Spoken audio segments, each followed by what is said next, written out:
Hi everyone. Today we're going to talk about the state of the diamond market.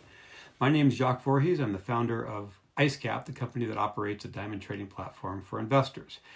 I'm going to divide this into two parts, supply and demand. Now, obviously, while no one can predict the future, I'd like to discuss some things to at least consider. Let's start with supply. In the last 2 years, the market has been severely constrained because of supply issues as both the mines and the cutting centers shut down over COVID. We're coming out of that, and it was always going to be really just a temporary effect. But what's it going to look like in the long term? Not counting temporary disruptions caused by COVID, there are two broad factors that influence the supply of diamonds coming on the market. One is price, as is true of all natural resources extraction. The higher the price, the more willing the miners are to find it, obviously. The other is the mine's productivity. All mines have a lifespan. One of the largest and most famous mines in the world, the Argyle mine, in Australia, it closed a year ago, which deprived the global market of about 10% of its total supply. But new mines are occasionally found. Let's go to the Bain & Company report on the diamond market, which was published exactly a year ago. Quote, in volume terms, rough diamond supply growth for the long term is projected to be -2 or 2% annually at best. So Bain is forecasting for the foreseeable future a relatively fixed level of diamonds coming out of the ground and onto the market. Annual supply is not likely to change much, in other words. Okay, fine. Now let's talk about demand. In the coming years, are consumers going to be spending more dollars on diamonds, less dollars on diamonds, or about the same dollars on diamonds? The supply won't be changing much, so the answer to this question will tell us what direction the price will likely head, obviously. But before we begin, let's define what kinds of diamonds we're talking about and what kinds of dollars we're talking about. There's a new kid on the block, and it's called synthetic diamonds. Synthetic doesn't mean fake. Synthetic means created by man, not nature. We now have the technology to produce diamonds in a factory. Well, for marketing reasons, those producing this material, they like to call it lab-grown rather than produced synthetically in a factory. But what do consumers think? Well, they're buying them, certainly, not least because the price keeps going down. To quote Bain again, quote, continued advances in technology contributed to double-digit growth in production and lower retail prices for lab-grown diamonds in 2019 and 2020. Fine. So while demand is going up for both natural and lab-grown, prices for natural are going up and prices for lab-grown are going down. In other words, the market, it's segmenting, much as did the market for natural versus cultured pearls.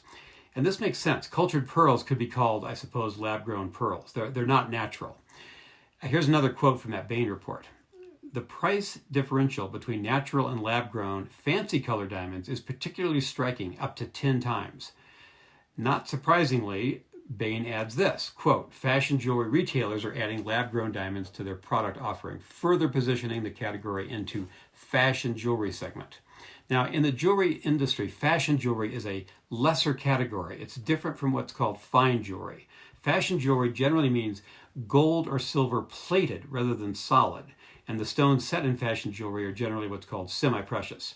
While you certainly could mount a lab-grown diamond in a 14 or 18 karat ring, and that could be considered fine jewelry, the trend line, according to Bain, is that synthetic lab-grown diamonds are being positioned in the fashion industry segment, providing obviously further evidence of how the two products are diverging in the marketplace.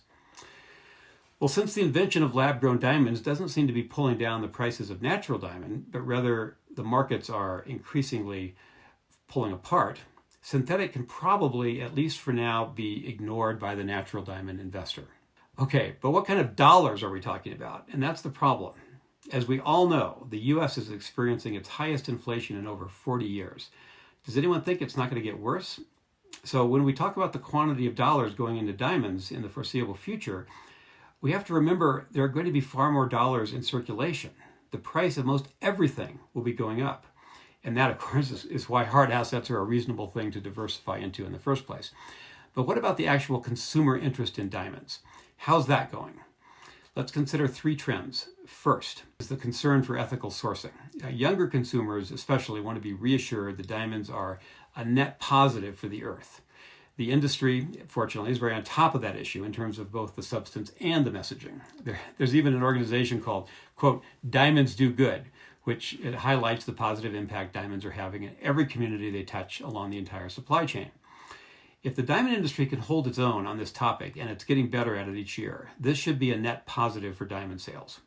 Second, diamonds aren't just for women anymore, or even for traditional relationships. While it's hard to imagine that today's the emergence of so many types of relationships could be helping the diamond industry, it actually is. Here's a quote from De Beers CEO Bruce Cleaver in November. Quote, "We see a new generation of consumers who wish to communicate a wider commitment, a commitment to their own personal development, to their friendships, to their families, to society, and to the natural world."